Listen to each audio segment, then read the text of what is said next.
Hello and welcome to Jebus Adventures, and this is the 12 Days of Jebus. That's right, this is my personal countdown of the top 12 video games that I have ever played. It's going to be a weird collection of games, no particular theme or genre to them, but they are my favourites that I've played myself. As I'm recording this, I haven't quite finalised my list of 12 games. It's actually quite hard to do. You should try it yourself. Try and order your favourite 12 video games ever. It's difficult, but I think I've got a general list of what I want to go for. Rough plan at least. So let's get started. The first game we're playing on day one is Crash Bandicoot War. That's right, this is Crash Bandicoot Warped. This is the third game in the Crash Bandicoot series. It is on PlayStation 1, this one is. I'm playing it on the PS3. It's the PlayStation Network version, so you can download it from the store for I think about £3. It's not much at all. And it's fantastic. It is so good. So I'm going to load my game up and we're going to get stuck in. So here we are at the main screen. This is where we spend most of the level select screen. Basically, all the levels are on the edges in these weird little places. Every level has its own theme, as you can see. The first one is sort of medieval. Second one is sort of like Arabian, I guess. Third one, I guess, looks Japanese. I'm not too sure. Egyptian, and then futuristic. These levels get harder and harder as you go along, as you'd expect. Now, the first levels actually are unlocked to begin with, and you get 5 levels to choose from. So you get 1 to 5. After you do those 5 levels, you get the boss battle, which on this one is Tiny the Tiger. I started playing this game earlier today. I thought I'd give it another go, just sort of getting a swing of it before I start recording. And before I knew it, I'd played it for an hour and finished 2 stages. So it's addictive, it really is. I've done 2 bosses. The last boss on this one I just finished was Dingo Dial. He's an Australian crocodile, I guess, called Dingo. I don't know, but this levels I haven't started yet. These ones I haven't even attempted the second time round yet. But I have finished the game, I think, anyway. I'm pretty sure I have. I don't actually know for sure if that's true or not, but I'm pretty sure that I have. But I'm going to go through some levels that I enjoyed the most that I've played so far today. So each level is different, as I said. You get the different themes in each level, and the themes vary incredibly. They are so different from each other. So let's just start off with a basic one to begin with. So I was going to pick Crash Bandicoot 2 as my favourite game of all time in this series, but I decided to go for 3 in the end. I was going to go for 2 because I played it the most. I played 2. It was the first Crash Bandicoot game I actually had. I don't know why I started with 2.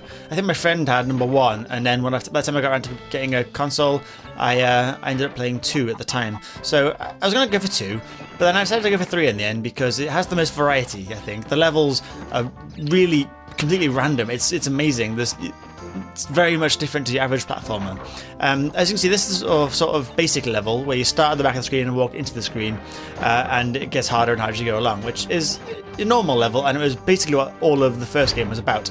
And gradually they've added so many different types of level, it's insane. And I'm going to show you some of the best ones now, hopefully. Oh, I missed anything then. So as you can see, I have got a mask floating by me right now. That is, what's his name? Aku. He's like a sort of life bar. If he's floating around, I can get hit once and still carry on going. If you haven't got a mask, you get hit and you start from the last checkpoint box. So I want to get hit by this frog right now. Let him go. Oh my good god! And that's what's his name? Aku. I keep forgetting his name. It comes important for the story later on, I'm sure. But yes, Aku. He's my checkpoint, and he's now gone. But what really makes this game so much fun is the death animations. When you die by different enemies, it's a different animation every time. So I want to get killed by this guy right now, and you're going to see what I mean. Come on, take me out, dude. Yep, see, slice me in half. It's different for every enemy. Dying actually is kind of fun in this game because it's so different. Oh god, free life, result. Okay, so I'm going to get killed by this frog this time, and you're going to see what I mean by how much fun they are. Let's see if I can get it in the right angle, so I don't want to ruin this. Okay, where's he going to go? Oh god, okay, I'm going to stand here, wait for the frog to get me. Come on, frog. Here we go. Yeah. The frog turned into the prince. Yeah, so much fun this game is. Oh, I got another free life. Result. That hasn't cost me anything. Fantastic.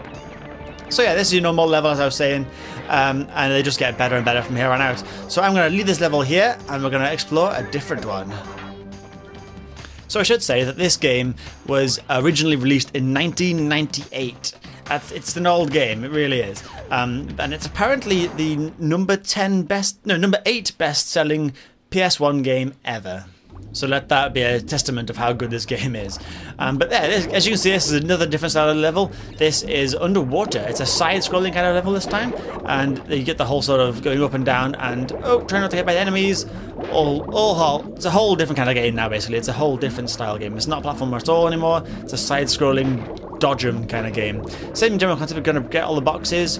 If you break all of the boxes in the level, you do get an extra crystal at the end of it, because basically the objective of each mission is to get the pink crystal to stop the evil Dr. Neo Cortex from taking them all and ruling the world with them, or whatever he wants to do. You know, your average bad guy kind of scenario there.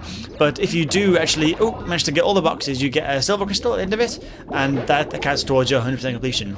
Now this game is actually so tough towards the end that if you get 100% on all the levels and you get 100% at the end of the game, you're still not done. If you want to finish this game to its absolute completionist status, you need to get 105%. Now I don't know how to do that. I have never done that, and I'm never gonna. See, I'm skipping all the boxes now because screw it. But yeah, this game gets tough as you get along. It really does. But it starts off quite simple, so you can really power through the first few levels quite easily, and it's a lot of fun.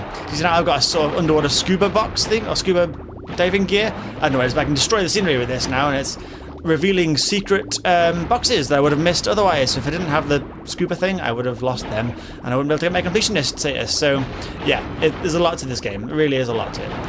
But this is the underwater one, and let's get a free life. Thank you very much. Let's move on to the next style of game. So sometimes you don't play as Crash Bandicoot, sometimes you play as a sister, Coco Bandicoot. This one, for example, if I jump into this all now, I'll slap on my face and then up comes Coco to go in for me instead. Coco's missions tend not to be the platformer style where you got to kill the enemies and get to the end. They tend to be you got to avoid the enemies. They're very much a sort of maneuverability one rather than trying to kill everybody. I don't know what she's carrying. Looks like some sort of notebook. I'm not sure. But this level, you hop onto this tiger for whatever reason, and you got to run through the level and avoid the enemies. I've got no attack. I can just charge and go a bit faster. I don't know if that hurts anybody. I don't think it does. But you've basically got to avoid the enemies. So again, another brand new style of game on this. It's not the same as all the other levels. This is all avoiding them, and you've got no control over speed. You can't slow down or stop, from what I can tell. So yeah, you got no choice other than to try and get all the. Oh yeah, I got it. Good. All the goodies available. Oh, I missed that life. That's a shame. I could have done with that. Here's one. There we go. Yeah. So yeah, for a game that came out in 1998, it's still very much Oh god, dang it! I hit a thing. Lost a life. Oh, tiger. See, death animations. Really funny. Yeah, still holds testament to its time right now. It's still very much super fun to play, and I'd recommend it even today. It really is good fun. Oh, we'll mix that. Yeah, God, I concentrate so hard to get this game done. It's really does get very difficult. But yeah, if you haven't got a PS1, you don't need it. Obviously, you can play it on the PS3 and you download it. You can also play the same disc in the PS3. PS3 does play PS1 games. I don't know if PS4 does. I have no idea if PS4 plays PS1 or PS2 games. I don't know that. But anyways, you can even get it on Android. It's not an official one, you need an emulator on the ROM, but you can emulate it on your Android device, either phone or your tablet, and you can even pair it with a PS3 controller, so you can play full controller, full screen, Crash Bandicoot goodness on your mobile device. It's just, what a world we live in, eh? Fantastic. But I'd recommend it. I'd say play this game however you can, because it will chew up all of your time. So much fun. Anyway, let's try one more level and see the last style of game that I've unlocked so far, and see what it looks like. Alright, so the last style of gameplay that I can think of is this one. So we've seen going from the screen and into it as the mission. We've seen going from left to right, and we've seen running on some sort of vehicle like was it a lion, a tiger? I don't know. In this one, you have to run towards the screen, and you'll get chased by what I think in this one is a dinosaur. In the last game, it was usually a polar bear. I think, yes, it's a dinosaur. Some giant T-Rex, or what is it called? A Triceratops, probably? I'm not sure. Chases you, and you've got to make sure you get to the end of the level before he catches you. And this is the only other style of gameplay I can think of, really. These three were all in Crash Bandicoot 2, so if you like the style of game, just with some different levels, Crash Bandicoot 2 is just as good for that. But I've just remembered there's actually one extra, oh god, lava, one extra style of game that was unique to this third one, which I believe probably inspired Crash Team Racing. I don't know if that's true or not, but I'm thinking it probably did. Is he finished? Yeah, good. Every now and then you'll get a checkpoint and you can do some sort of side bit. Is this where it is? Do I carry on going to the right here? Yes, I do. So yeah, the levels are varied even in themselves, so that's awesome. But yes, there's one more style of gameplay that I've just remembered on this game, so let's go check it out right now. Here it is. It's called Hog Ride. There's a few levels that actually do play like this. and I remember them giving me a real hard time when I was younger. I have no idea if they're that as hard as they were last time, but yeah, basically. Oh, I'm starting a time trial. Oh my goodness. Okay, I'm going for it this time. I'm going for it. Gotta try and beat the time. Gotta beat the. Oh, got a second. I've never done this before. I don't know if I have, but I think getting the highest score in the time, speed, whatever it is thing is, gets you the second or third crystals, or maybe a key. I don't know. You unlock more stuff the better you do, and time trials are the only way to get some of the stuff. I'm pretty sure of anyway. Yes, these missions were the ones that I remember as a kid giving me the most trouble. They were horrible, really hard to do, but it's good. And I think this probably inspired Crash Team Racing, which, if you didn't know about it, is a super fun spin-off game from Crash Bandicoot. It's basically Mario Kart, oh god, but for PlayStation and with Crash Bandicoot. It was super fun, really good. But yeah, I'm going to finish the level off now, and that will probably tie up this. Oh god, oh god, oh god, I'm so dead. Oh, I've lost this. Failed. You got to come first to finish the level. See, it's real difficult to get that first place. It's not easy at all. But that's the good thing about this game. It's not stressful when you don't manage to do it. Good time then. I'm okay with that. But there we have it. This was Crash Bandicoot 3. This is day 1 of the 12 Days of Jebus. Make sure to come back tomorrow at the same time for the second day of this series, and of course subscribe to make sure you don't miss a day of it.